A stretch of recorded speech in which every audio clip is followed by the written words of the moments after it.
The options are open for the Minnesota Vikings at quarterback, but is Kyler Murray actually one of them? I brought in Locked On Cardinals to find out.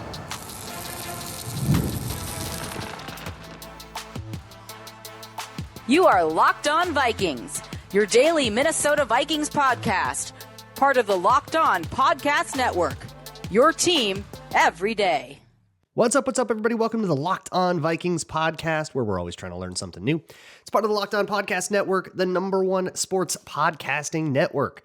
Today's episode is brought to you by FanDuel. FanDuel is officially in playoff mode. Every game day during the NFL playoffs, FanDuel is giving customers even more ways to get in on the action. Visit FanDuel.com to get started.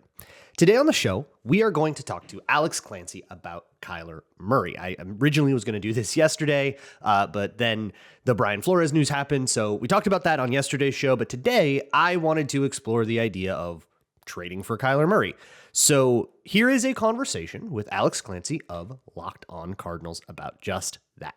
Today on the show, very special guest, Alex Clancy of Locked On Cardinals. We're doing this thing. We've been doing this, Alex, on Locked On Vikings, where I've been talking to a number of Locked On hosts about their quarterback situations. It feels like there are a lot of situations that could turn into a trade, but likely won't. So I talked to Bengals and Ravens. I talked to Kevin and James about Burrow and Lamar and those crazy situations.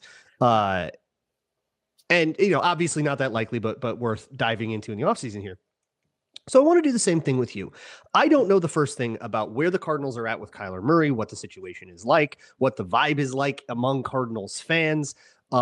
Later in the show, I won't make you sit through this, but later in the show, I'm going to try to make the contract work with the trade, but I'm curious to know if Arizona would be willing to take on any of the money or any of that. So we'll get into all of that. But first things first. What is the vibe around Kyler Murray and his future with the Arizona Cardinals, whether it's trade or this or that? Have we seen the last of Kyler Murray in a Cardinals uniform? 90%.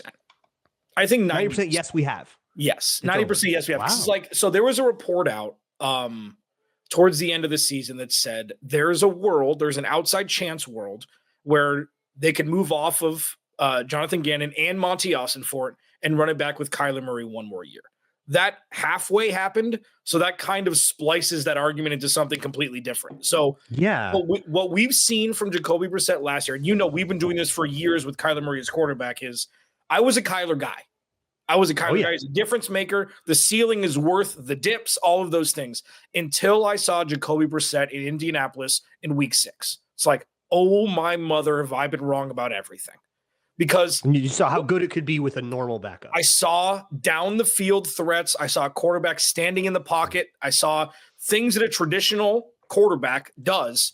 And I was like, have I been wrong this whole time? I don't think I am, but I'm saying 90% they're going to move off from him in my humblest of opinions.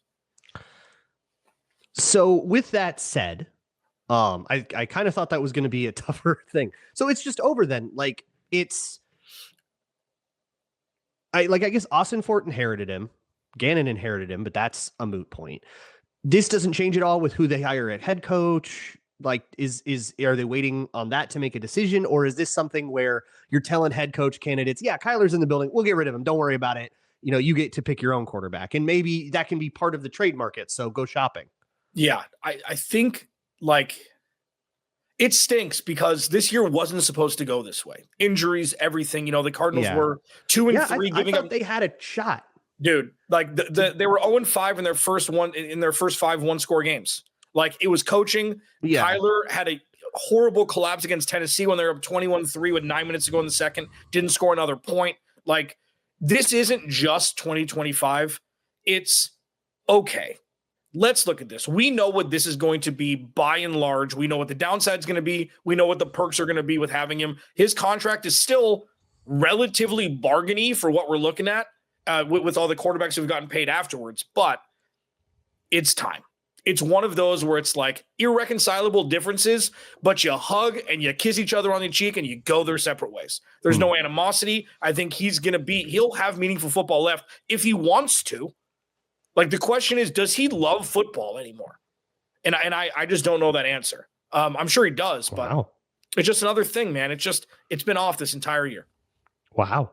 So, I mean, what kind of team does he need then? to like what kind of vibe does he need? Where does he need to go to resurrect his career and find a way to win a playoff game? The best offensive line possible. The best offensive line possible. And a coach who will mold everything around everything that he's good at. Drew Petzing tried to do it, and I think he did a good job for, last year, 2 years ago, 2024. They put up good points, but they didn't score 30 points at all this year, with him or without him. Like, this isn't a thing where he's being held back by the offense. I thought he was being held back by Cliff Kingsbury because of his ineptitude as a head coach, but Drew Petzing gave him opportunities, and what we saw from Kyler, for me, he lost a pop. Like, I don't know if it was the ACL tear. I don't think it was that. Like, he's still quick. He's still faster than most quarterbacks, all those things. But I'm not saying he's regressed. I'm saying he stayed the same when other people have, vaulted eons ahead of him. So I don't know if this can be a reclamation project. I still think he's better than a third, at least, quarterbacks in this league when put in the right situation. And I think that he could definitely play meaningful football and win games elsewhere. That's interesting that you say that with tailoring the thing, because what his skill set means, it sounds like you're saying, is not like deep shots. It's not like going for explosives. It's got to be spread it out, encourage man coverage, try to run, try to scramble. That always felt like Kyler Murray's game was a horizontal game, which is really problematic in this day and age if that's it. Like, my biggest thing, Luke, is like, I've started to see this slowly dissipate over the last 2 years. I thought my eyes were deceiving me. And then it's like, wait, he lost juice off of his rope deep ball. He's throwing. Okay. So for people who play Madden, I don't, but this is my big dumb brain, the easiest way to explain it. When you tap the pass button and it's all arcing, he's looking to drop everything into a bucket. He's throwing into a space. He's not. He's the anti-JJ. Yeah, JJ does exactly only right. bullet passes. Anti-Caleb Williams, anti-anybody with no touch. Like, he doesn't have that, blistering through the air deep ball anymore on a rope. And I don't know why. He's throwing off his back foot. He's always better in syncopation than in the waltz. He's always better off kilter, off key. Right. And I think that's has always been a critique for him. Yeah. Like Sam Darnold, he's 6'3" or 6'4". Like, this wouldn't be like, oh, send him to KOC, it's going to be the same thing. This is the antithesis of that. Yeah. This would be a real test for him and put together an offensive game plan for Kyler. Yeah. So I'm very torn on this because I've seen Kevin O'Connell come up with different game plans for different players. And he didn't do a great job of that with JJ. He kind of did a lot of the same Sam Darnold stuff, but he also didn't have a lot of data on how an offense, you know what Jim Harbaugh did for him, but you haven't worked with him and gotten to understand what you want to put it. So we'll see if anything's different for JJ this year. But every quarterback, whether it was Cousins, Josh Dobbs, JJ, Sam Darnold, they've always been chasing explosiveness. They always want that chunk play. And I think the dink and dunk West Coasty style, which I don't know if I agree with you, I think that can work in this league. Okay. I look at like Denver. I think Denver can do it. And they've been able to do that with Bo Nix really effectively. The Brock Purdy game manager stuff. Like, I respect that game. I think you can work that way. But that is so not what Kevin O'Connell has wanted to be. So I've seen him be a chameleon, but we'll give that up. That would be, I think, a big hurdle for me for the Vikings ever being an interested party here, especially because if they got Kyler Murray in the building with that contract and everything like that, it's over for JJ, right? We're Josh Rosening this, we're getting rid of him. Yep. And he's probably going the other way, and you're picking up JJ McCarthy, and now whoever the new coach is there is trying to develop a young quarterback and get him off of whatever he struggled with in Minnesota. So it would definitely be a different, I don't think you'd have conflict there, but I think part of the motivation for the Vikings in keeping McCarthy around is that they believe he can be this explosive chaser. He can be, I mean, I think he at the end of the day, he led the league in depth of target. Like, he was going deep all the time. He was greedy, and to his detriment, that led to interceptions, but I think they don't mind that. They don't mind the greediness. So if Kyler's not that's a big hurdle to me, but I do want to talk to you about where Arizona is at in terms of their team building. Sure. I am curious about the head coach thing too. Just out of my own curiosity, where they're at. I know Brian Flores isn't on their list, but we can discuss. He should be on everybody's list. He's not on Brian Flores' list. They're not Brian Flores' list. I think that's that might be true. But I've got a lot more to ask you about here, so we'll get to that next on Locked On Vikings. This episode of Locked On Vikings is brought to you by TurboTax. Look, you don't have to dedicate your entire life to getting your taxes done. Just get it done with TurboTax. It makes it easier than ever to just hand things off and move right on with TurboTax full service. You can have your taxes done for you by a trusted local expert, start to finish, without the stress or the guesswork. Instead of spending hours trying to figure out forms and what number goes in what box, you can just upload your documents, go about your day, and have all the peace of mind you need knowing that an expert is all over it. For a limited time, you can have your taxes done by a local TurboTax expert for just $150. And you can connect in person or online, whatever you prefer. $150 all in if a TurboTax expert didn't file for you last year. Just file by February 28th. Take taxes off your plate and get back to your life. Visit turbotax.com/local to book your appointment today. Hey, thanks so much for making Locked On Vikings your first listen of the day. If you are an everydayer and you want to come hang out ad-free, you can do so with the Everydayer Club. Go to lockedonvikings.supercast.com, and for $50 a year or $5 a month if you rather, you can get ad-free, interruption-free episodes of Locked On Vikings, access to a special Discord server, and more. And hey, go check out Locked On Cardinals with Alex over there. There's a lot going on in Arizona right now. It is quite a tumultuous time, which is my favorite time to go listen to the Locked On host of that team. I love it when everything's in flux and you could go any number of directions because everybody gets to dream big.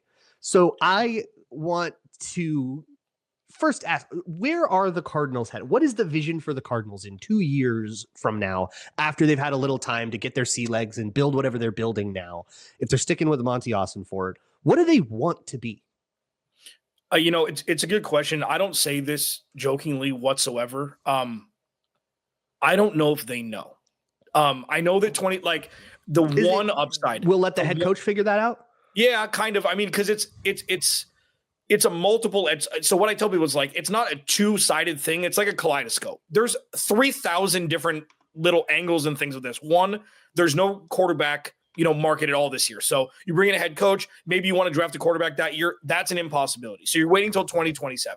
And does that mean Monty Ossenford, if they win 4 games this year, that he's going to get fired and then a new GM is going to inherit a head coach and then draft his quarterback in the top 10 most likely next year? For me, what it is the development of the young core talent that they have. That has to be the most important thing. They've got guys on this roster that if they had a head coach who could develop them and just massage the talent out of them like good head coaches do, they'd be a lot better off. I mean, Walter Nolan, Will Johnson, they've got Josh Sweat, got Garrett Williams, Paris Johnson Jr. is the left tackle for the future, Marv, Trey McBride, Michael Wilson, they've got guys. Yeah. And I think the first thing, and I talked about this on my show today, is when you've got a list that you haven't gotten to, and you're procrastinating and you're driving yourself insane, you're anxiety ridden, that's where you are with the Cardinals now. Head coach number 1, you check that off, you'll be able to breathe a little bit more. Coordinators, breathe a little bit more. For me, regarding the head coach, Luke, and I say this without joking again, it's a balance of who will look this way and how much they'll pay him. Like I said today, Sean McDermott, this is the best spot for Sean McDermott because Baltimore and Pittsburgh is not going to look at him because it's the same guy that they just fired, guys who can't win in the playoffs. You want to go to Vegas?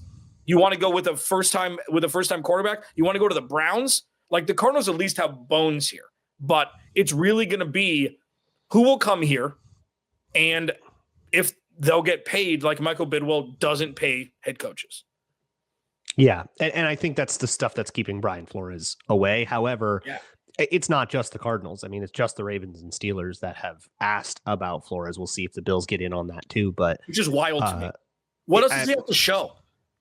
The lawsuit's got to end, man. I know. It's a boys club. Everybody doesn't want to piss off their buddy Steven. Yeah, I know. But I mean, it might be moot because the Steelers are a real threat to do this to me. But beyond that, so with whoever they get if it is Sean McDermott, who is a defensive mind, now it's who's the offensive mind. So With the way the Cardinals are built and structured, like a part of a Kyler Murray trade, which is now what I want to get into, is what would this trade actually look like? I guess let's start without bringing the Vikings into it. What are the Cardinals looking for in getting rid of Kyler Murray? Are they willing to take on some of that money? Are they willing to, or are they not willing to do that, but they'll take less draft picks? Or are they going to be really obstinate about this and say, 2 first-round picks, or we'll just roll? Like, what's the mood? So let's go latter first. I think you're the only person that I've talked to that even said 2 first-round picks without laughing after it. Like, I think he's a first-round pick guy still, depending on where it is. Say it were. I know this is. Yeah, especially in this climate, like this is his trade stock will never be higher than this offseason. So I think, like, say it were the Jets. I know we're talking about Minnesota, but say it were the Jets. They've got multiple first-round picks the next 2 years. Maybe they'll overpay just to get them and end it. And maybe the Cardinals eat some money. I think the big signifier here where the Cardinals have leeway to actually eat a little money if they were to get the capital necessary is the dead cap is only $13 million more than what the actual live cap would be is if he was on the roster. So that's not this exorbitant double like Dak Prescott $90 million 2 years ago dead cap hit amount to where it's palatable. I think it's gonna be like $53 million. So that's something to where they could, massage. Just let him hit free agency and say good luck. Well, that's the thing. It's like, I think that he very well is still a top 20 quarterback in the league. Like, outside of the top 10 or top 12, there's a gray area, and then there's not a lot of good. So I still think he can get and I think that what his special is, if you can coach it right, he's worth a first round pick. I do think that. Do you agree? Like, say Minnesota had the 28th pick in this year's draft. Would you offer, if the Cardinals ate 30% of the $45 million that he's making this year, is that worth it to Minnesota if they had a late first round pick? You'd have to make the money work. Right. I mean, they're 18th. Like, that's not this, premium. They're not, that's not a top 3 pick or anything like that. Yeah. Man, I look at it too. I mean, you could designate him post June and actually save money too, if you wanted to do that. But that would obviously spread a ton of the money into future years. It's a rough contract to get out of. But I think for the Vikings, and I'm going to go over this next on the show, but for the Vikings, that contract is really difficult. It's super hard to make that work without Arizona taking on a bunch of the money. But if you think the Cardinals are willing to do that, that's why I'm talking to you before I do that part, because I want to know if the Cardinals are willing to eat a bunch of that money, restructure that contract in such a way where it works on their cap, and then you're not saddling somebody immediately with like $80 million in guarantees and roster bonuses and, difficult to move money and stuff, because the Vikings are currently in a spot where, they've got a lot of expensive cuttable contracts, very malleable money, but they do have they're in the red going into 2026 league year. So they do have to make some kind of cap space already. And adding to that would be a lot like when the Saints signed Derek Carr, where like they had a lot of malleability and then they had to use it all to pay for $40 million for a quarterback. And then things really hit went off the rails cap wise. And now that's where they sit. So you'd have to really think that you're doing the Saints Derek Carr thing, but it's working, which is another hurdle. So I've seen 2 hurdles here. But I think if the Cardinals were like, we'll make the money fine, first round pick and JJ McCarthy, or, JJ McCarthy in a second, or however you value JJ McCarthy or whatever. But I do think if the Vikings are going to change their offense to match Kyler Murray, it will no longer match McCarthy. Those 2 guys should not be in the same quarterback room together. Yeah. So I would say that McCarthy going the other way is part of this innately, and then you figure out draft capital from there. And if he is just a throw in, if it's Drew Lock going from the Broncos to the Seahawks and they didn't really care, that's fine. But it's just there is no world where you want that tension to happen. Just say, go get your fresh start kid and move on. And if he ends up being the backup for the Cardinals because you go get a different quarterback or whatever, that's your business. Yeah. And Jacoby Brissett's starting in 2026. Like, what really, we saw from him, that's just set.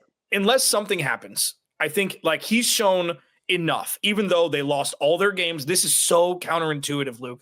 As somebody as analytical as you, like, this would make your head explode what I witnessed over the last, 3 months. It's like Jacoby's not the reason why they've lost games. Both of their running backs got hurt. Their offensive line cratered, and Marvin Harris Jr. forgot how to play football, and the defense was giving up 40 points a game.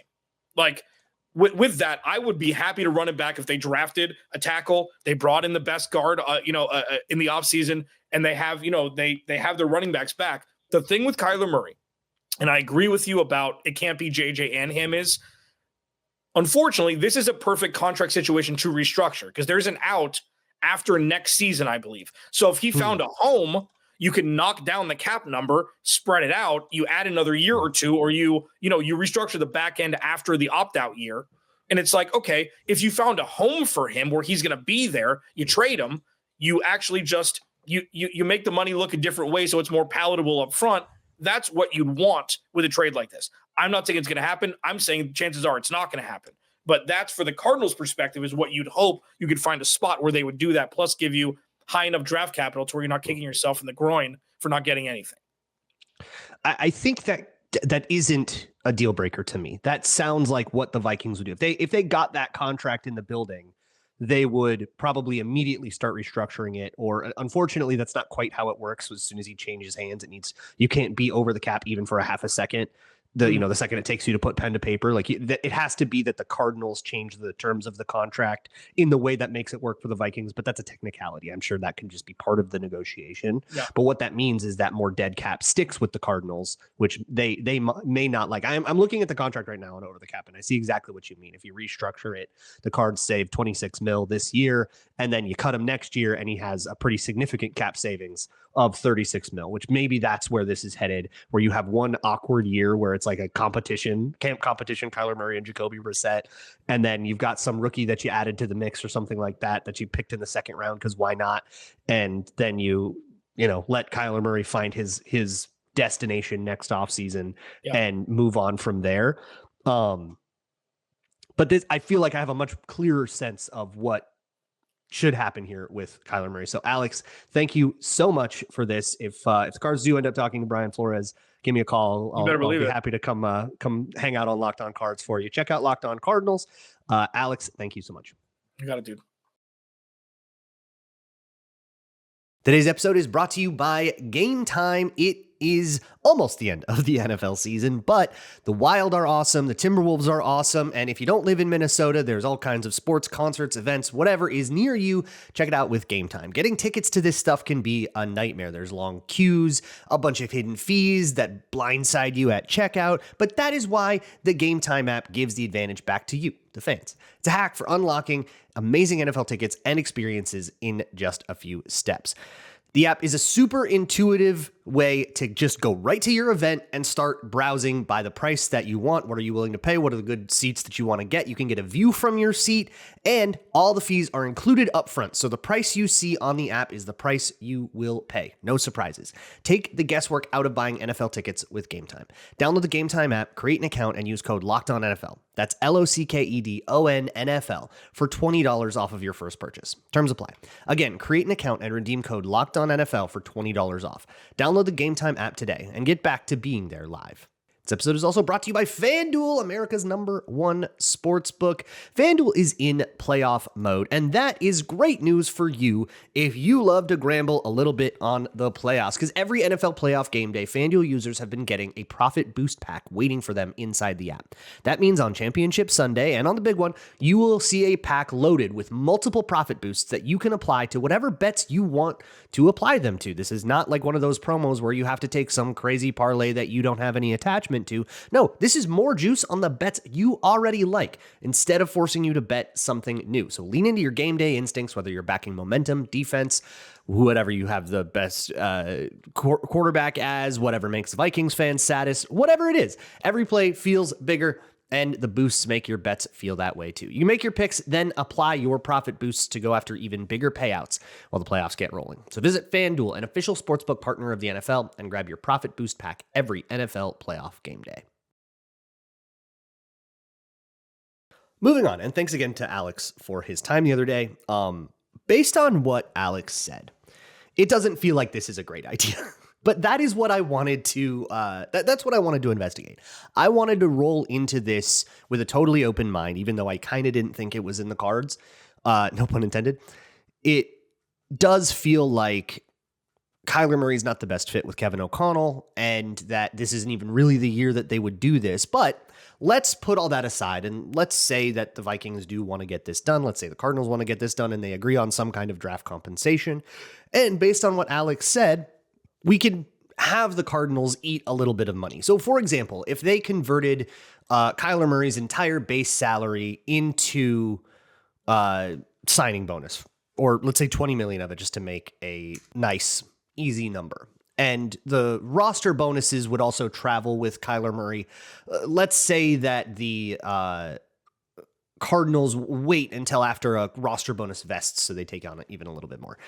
That takes 20 mil off of the 2026 number and turns it into prorated bonus that becomes dead cap for the Cardinals. That's their problem. If they do that and then trade him to the Vikings, it would leave the Cardinals with a $37 million dead cap hit and $1.4 million in cap savings. So they would still actually be able to do that more or less cap neutrally. And then they also are getting out of a whole big giant commitment for the next couple of years. So they deal with a really big dead cap hit this year, but they're in rebuild. It's fine. If the Vikings were to take on that version of the Kyler Murray contract, his cap hit this year would be $22.5 million. That's pretty big to deal with when the Vikings are already over, but for whatever it's worth, the next couple of years get really restructurable and easy to work with. So you can still move a lot of money into 2027 and 2028 and have a new problem, but an also very solvable one. So let's just do really quick a cap exercise to see how many different transactions we have to make that $22.5 million cap hit work. And if you're totally lost in the numbers, don't worry about it. Basically, Arizona agreed to take some money, and we're going to see if we can make this new reduced contract work a little bit. So first things first, I think we can make a couple of cuts. Let's say Ryan Kelly retires. Let's say Harrison Smith retires, but does so after June 1st, which would help a little bit. That those two in and of themselves take on $10 million. With the Kyler Murray contract, we needed to do 70, so we're down to 60. That's nice. We'll restructure TJ Hawkinson. That contract is super designed to be restructured. We'll restructure Jonathan Bernard, which is the same thing. I actually did a whole episode about that, and we're already down to 38 mil. We're over for 2027, but don't worry about it. Those numbers are fake. Let's cut Javon Hargrave. Let's cut Aaron Jones. Those are some, I think, easier cap casualties. We're already down to $19 million. I'm doing this on the over the cap salary cap calculator, by the way. We can do any number of restructures as well. We can do an extension of Brian O'Neill that I'm just going to use void years to be lazy about it, but you could make them real years too, and it would be the same idea.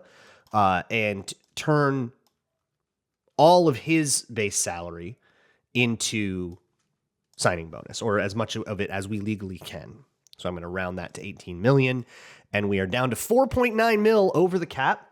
We can then restructure Jonathan Allen. That's also meant to do it. And we can do a quick restructure of Justin Jefferson. We have now made $22 million in the black of cap space. That's a lot of transactions to get under. It's a lot of stuff. 1, 2, 3, 4, 5, 6, 7, 8, 9 transactions. Some of them may be happening anyways, but that's a lot of cap stuff to do. And it gets us in a spot where we can maybe do stuff like bring back Eric Wilson. We can bring back, whatever other, you can of course tender Jalen Redmond and do all that stuff. You can bring back a couple of low-key free agents, but you're not going out and getting the belle of the ball in free agency this year if you're in that world. Your big move was getting Kyler Murray in the building. You're also probably trading away just JJ McCarthy, which I believe does carry out significant, kind of some cap hit stuff matters there, but it's not huge. But I put that in the calculator because that's what Alex and I talked about.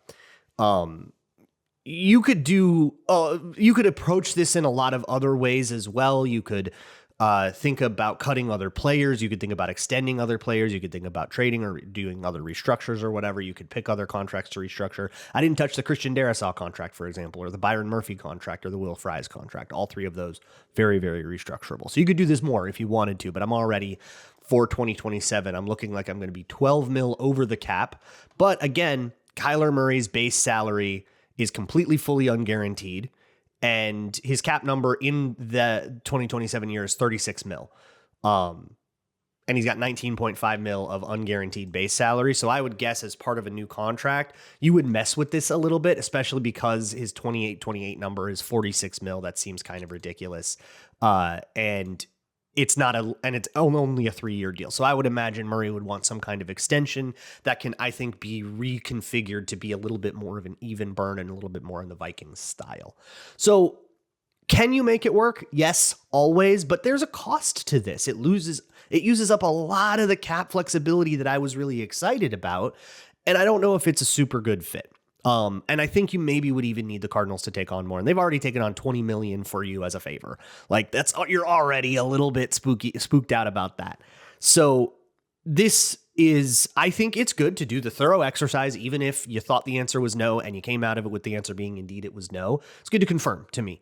And I think that's what we did here. I think we confirmed that this is probably not the best idea, and that if the Vikings are perhaps in a different world next year, that's a much different conversation. Let's say the Vikings do say, you know what, we're going to run JJ McCarthy this year. We'll get some semi-serious backup, but it's still JJ's team.